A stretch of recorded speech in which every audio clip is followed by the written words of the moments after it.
Pues ya está, ya podemos empezar. Lo primero sería explicar cómo ha sido el proceso de investigación de la tesis, los resultados, todo, en fin. Cuando quieras. Muy bien, encantado de estar aquí compartiendo este espacio con el profesor Rafael Rodríguez. Quiero hacer una presentación muy global sobre mi tesis doctoral titulada Resistencia Civil No Armada en la ciudad de Medellín, particularmente las comunas 8, 9, 6 y 13, durante el periodo de 2002-2006. Este es un periodo que se caracteriza en Colombia, pero particularmente en estas 4 comunas de la ciudad de Medellín, porque hay tanto una exacerbación del conflicto armado interno en la ciudad, como al mismo tiempo una agudización de la situación de exclusión y de pobreza que golpea duramente a los habitantes y los territorios de estas 4 comunas. Para iniciar la investigación realmente nos dotamos de un plan de trabajo, un plan, digámoslo así, de recolección de información que se fue mejorando con el transcurso mismo de la investigación. Empezamos con un recorrido etnográfico. Recuerdo, estamos hablando de territorios que están dominados por actores armados, particularmente por actores paramilitares, comandos de paramilitares o bandas de narcotráfico vinculadas al paramilitarismo, que controlan absolutamente de manera completa los territorios de estas 4 comunas, o buena parte de los territorios de estas 4 comunas. Entonces hicimos inicialmente un recorrido etnográfico, el cual no hubiera sido posible sin contar con contactos previos internos que nos sirvieran de guía y de alguna manera permitieran que no tuviéramos ningún tipo de interferencia por parte de los actores armados en cada uno de estos territorios. Este recorrido etnográfico nos permitió en primer lugar tener un acercamiento más directo, más presencial del escenario mismo, reconocer a los líderes, sus organizaciones, los escenarios más importantes, entre comillas, llamados de alta peligrosidad, o sea, de mayor control de los actores armados, reconocer directamente las situaciones, el panorama directo de pobreza y de exclusión que vive buena parte de las comunidades de estas 4 comunas. Luego procedimos a diseñar un cuestionario constitutivo de la entrevista semiestructurada y en profundidad, que fue uno de los instrumentos más valiosos que utilizamos en el desarrollo de la investigación. Con este diseño de la entrevista semiestructurada nos acercamos en cada comuna a cerca de 15, 16 líderes por comunas, con quienes hicimos entrevistas a profundidad, semiestructuradas, quiere decir flexibles, muy abiertas, donde si bien hay un horizonte en el proceso mismo de interacción con los líderes, está abierta pues para ser enriquecida con los aportes de los propios líderes y algunas otras preguntas que fueron surgiendo en el camino. Estas entrevistas tuvieron un promedio de duración de cerca de 1 hora y media, cerca de 90 minutos por entrevistas. Además de las grabadoras que utilizábamos y algunas cámaras fotográficas, íbamos tomando notas de asuntos que particularmente nos llamaban la atención en el desarrollo de las entrevistas, que obviamente estaban dentro, quedaban contenidas en la grabación, pero que al momento de la transcripción de las mismas nos permitía a nosotros tenerlos como puntos nodales, bien sea en la estructuración de prácticas de resistencia o de experiencias de resistencia, o bien puntos nodales o momentos eventuales, digámoslo así, acontecimentales, relacionados con la dinámica misma de estas experiencias de resistencia civil no armada. Muy difícil en algunos casos, en otros más fácil. Me explico, o sea, en algunas experiencias fue muy fácil reconocer estas experiencias porque eran muy evidentes, estaban constituidas por acciones confrontacionales, abiertas, directas, de participación de líderes y de organizaciones comunitarias, como por decir algo, cuando se realiza un plebiscito o una recolección de firmas para rechazar el cobro de vacunas, o sea, la extorsión que los grupos paramilitares o de guerrillas ejercen en determinado territorio. Describir esas experiencias, retomarlas del diálogo directo con los líderes, digo, es relativamente fácil. La parte más difícil fue para nosotros aquella referida a experiencias de resistencia donde la experiencia misma no aparece tan claramente, o sea, no aparece separada muy claramente de la dinámica cotidiana, rutinaria de la propia comunidad, la cual se expresa en conversaciones, en reuniones informales, en actos cívicos, en actos folclóricos, festivos, etc. Entonces allí como investigador nos tocó de pronto dar muchos rodeos en la conversación, afinar muchas variables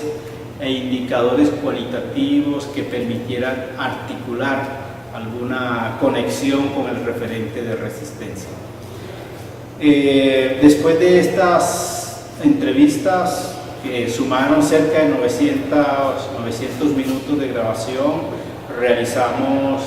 con la excepción de la Comuna 6, por sus propias condiciones de conflictividad violenta, no se pudo realizar, pero en las otras comunas hicimos un ejercicio muy bonito que consistió en los talleres focales con los líderes. Estos talleres focales con los líderes nos arrojó dos productos importantes. Uno, triangular la información que los líderes nos habían dado de manera individualizada. Esto de alguna manera hizo posible no solo confirmar la información que cada líder daba, sino también relativizar el papel protagónico que cada líder se daba a sí mismo en las propias experiencias. Pero por otro lado, también nos permitió tener una visión ya de conjunto, más global, más integral del territorio. En la medida en que los líderes participaban, dialogaban, controvertían, etcétera, nos permitió a nosotros profundizar aquellos aspectos que de una u otra manera quedaban con una mirada muy parcial en las entrevistas realizadas. Bueno, yo lo he dicho en la parte metodológica de la investigación que presentamos. Se trata de un estudio de carácter etnográfico, pero no del todo etnográfico, por lo menos no en el sentido convencional de la etnografía, donde nos limitamos solamente a transcribir el discurso de los actores comprometidos en las acciones y en los procesos, sino también en donde el investigador tiene algo que aportar, tiene algo que decir. Como bien lo decía un investigador colombiano, uno no va a imponer nada, pero tampoco va sin nada. O sea, uno va con un discurso que lo pone en juego con los discursos de los actores y construye un relato, una narrativa que corresponde de alguna manera a ese encuentro creativo entre el discurso de los sujetos partícipes de las experiencias y el discurso construido teórica o documentalmente por parte del investigador. Con base en esa lectura, luego construimos todo el relato que aparece en el informe final de la investigación. ¿Y qué consecuencias a nivel teórico para el fortalecimiento de un pensamiento crítico sobre la sociedad crees que tiene el trabajo de tesis doctoral que has llevado a cabo? Bueno, para mí hay muchos productos muy valiosos para las ciencias sociales y humanas, y particularmente para el pensamiento crítico, no solo latinoamericano, sino en general el pensamiento crítico que yo llamo emancipatorio, porque por un lado esta investigación muestra que el referente de constitución de la sociedad no es necesariamente el Estado, como correspondió un poco a la tradición de Occidente, incluida América Latina, en la experiencia del Estado de providencia o Estado benefactor, con todas las distorsiones que tuvo particularmente en el caso de América Latina. Pero por otro lado también desmiente por exclusión todo el discurso, yo diría algo cínico, neoliberal, que le confiere al mercado también un papel protagónico, estructurador, instituyente de lo social. Estas experiencias muestran que frente a situaciones de exclusión económica, frente a situaciones de militarización de la vida social, de pérdida de derechos, la sociedad empieza a construir una dinámica social autónoma del Estado, autónoma del mercado, empieza a construir eso que de alguna manera llamamos espacios públicos no estatales, ¿sí? Y algunos obviamente son muy frágiles, algunos fracasan en el intento, son muy efímeros, pero otros persisten y perduran, sobre todo aquellos que vienen de una gran tradición de lucha, de resistencia, frente a dinámicas excluyentes, frente a dinámicas de cooptación tanto del Estado como de la empresa privada. Entonces yo creo que una lección bien importante es esa, o sea que hay un gran potencial autogestionario, público, común, social, no estatal, no mercantilizado, que está allí unas veces conviviendo con las otras dos lógicas de la sociedad moderna, que es la del Estado, la lógica del mercado, la lógica de los actores irregulares armados. Unas veces está allí, digo, conviviendo con ellos, otras veces está en confrontación abierta o simulada, ¿sí? Entonces, lo importante es que para el pensamiento crítico emancipatorio es muy valioso tener presente esa otra dimensión de la realidad, ¿sí? Es una realidad no sistémica, como diría de pronto Habermas, está en el mundo de la vida, está potenciándose y recreándose continuamente, cotidianamente, ¿no es cierto? Y que las ciencias sociales tienen que develar o despojarse del velo de la ignorancia y empezar digamos, a mirar hacia allá, a echar luz sobre esas experiencias y rescatar lo valioso de esas experiencias en la perspectiva de un proyecto emancipatorio. Primera lección a mi juicio. Segunda lección es que para las ciencias sociales y un pensamiento crítico emancipatorio está mostrando que la potencia de un proyecto alternativo no se juega solo en los grandes acontecimientos históricos protagonizados por las clases o los grupos sociales, movimientos sociales, tal como los hemos conocido en el siglo XX y comienzos del siglo XXI, sino que se juega también en procesos más de orden microterritoriales, microsociales, como diría de pronto Guattari y Deleuze, moleculares, capilares, como diría también Habermas, ¿no? Michel Foucault, ¿cierto? O sea, son procesos de larga duración, configurativos de nuevos modos de vida, de nuevas formas culturales, reconstitutivas del tejido social, que no son, digamos, protagonistas de grandes acontecimientos, como lo fue el movimiento obrero, por decir algo, el movimiento campesino, etc. Son procesos moleculares que se confunden con la propia vida cotidiana, pero que tienen un gran potencial emancipatorio si logran articularse, obviamente, en un contexto de oportunidad política, si logran articularse con movilizaciones de más largo calado, si logran, digamos, avanzar hacia una cultura política más cualificada, más hacia el ejercicio de la ciudadanía, más hacia la construcción de un proyecto nuevo de ciudad, proyecto nuevo de país, etc. Creo que en particular para las ciencias sociales latinoamericanas muestra eso, ¿no? Que la suerte de la movilización colectiva, crítica, alternativa, emancipatoria frente al modelo neoliberal y frente a la crisis del Estado no está solo en los grandes movimientos sociales, sino que también está aquí en estos movimientos o en estas experiencias más micros, ¿sí? Aparentemente muy modestas, pero que persisten y perviven en el tiempo. Estamos acostumbrados a que sean los intelectuales europeos o estadounidenses los que opinen sobre la realidad, las circunstancias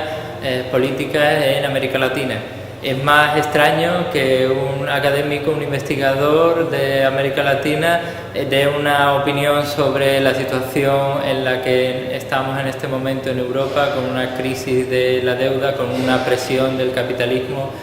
bastante fuerte sobre los ciudadanos. ¿Qué opinión le merece la situación actual en Europa y qué visos de salida puede tener? Si es necesario que aprendamos más de las experiencias en América Latina. ¿Cómo ve la situación?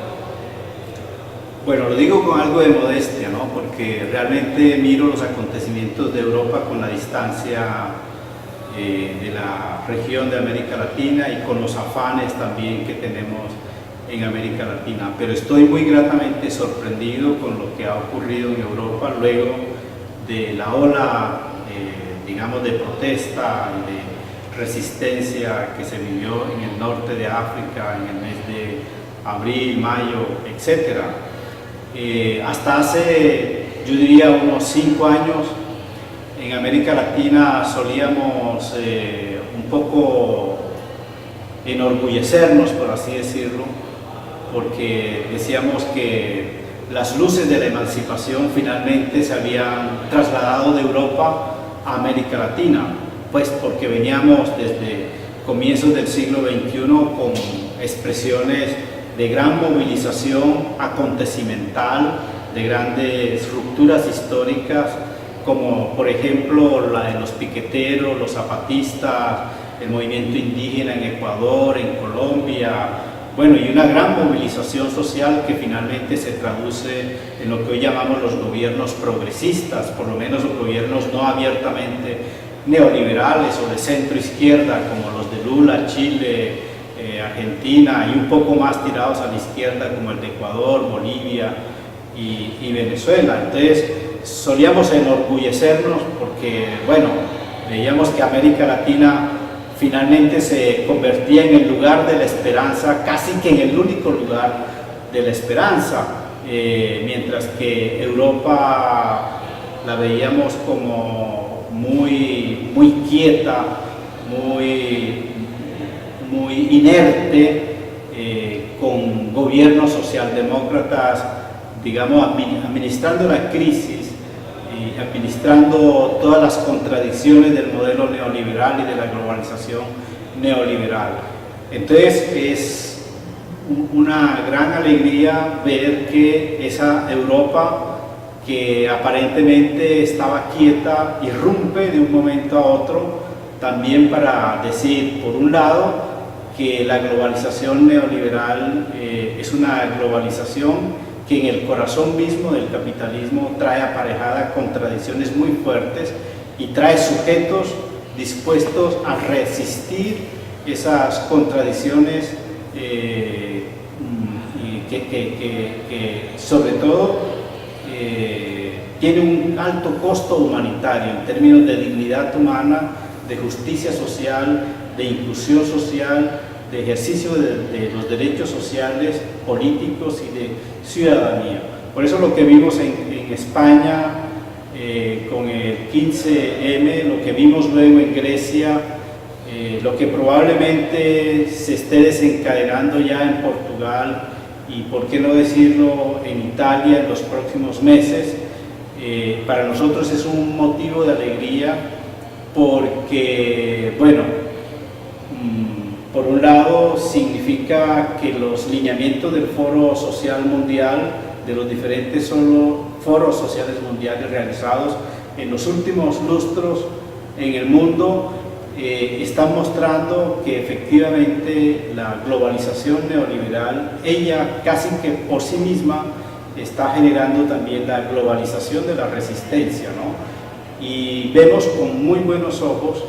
estas manifestaciones casi espontáneas de resistencia a la crisis de la gestión neoliberal de las sociedades de Europa, ¿no? Y por eso pensamos que allí puede estar jugándose, como en su momento se planteó en América Latina, la revitalización o revigorización del proyecto emancipatorio. ¿Qué cursos y qué signos específicos y qué fórmulas políticas puede adoptar esa revigorización? Es imposible poderlo predecir, pero lo que sí me parece que es muy claro es que es una revigorización de la resistencia y de pronto de un nuevo auge del proyecto emancipatorio en Europa, por fuera de las estructuras políticas tradicionales e incluso por fuera de las estructuras políticas tradicionales de la propia izquierda, ¿sí?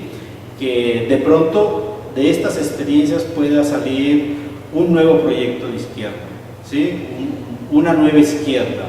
una nueva idea de socialismo o de sociedad alternativa al capitalismo.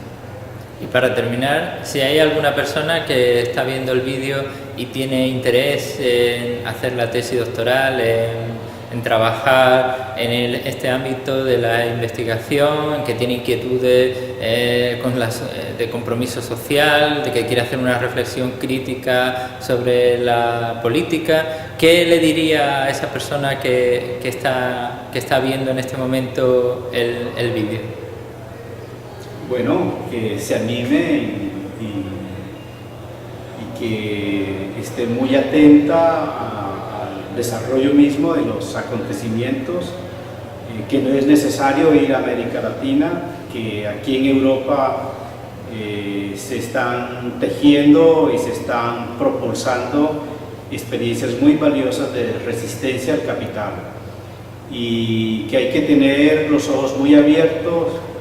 los oídos muy atentos y un cierto espíritu de aventura para captar lo nuevo que está surgiendo y que nos permita tener la capacidad para ver y escuchar con nuevos oídos y nuevos ojos las nuevas realidades que están poniéndose hoy en la escena europea y en la escena latinoamericana. Gracias. Gracias, Rafa.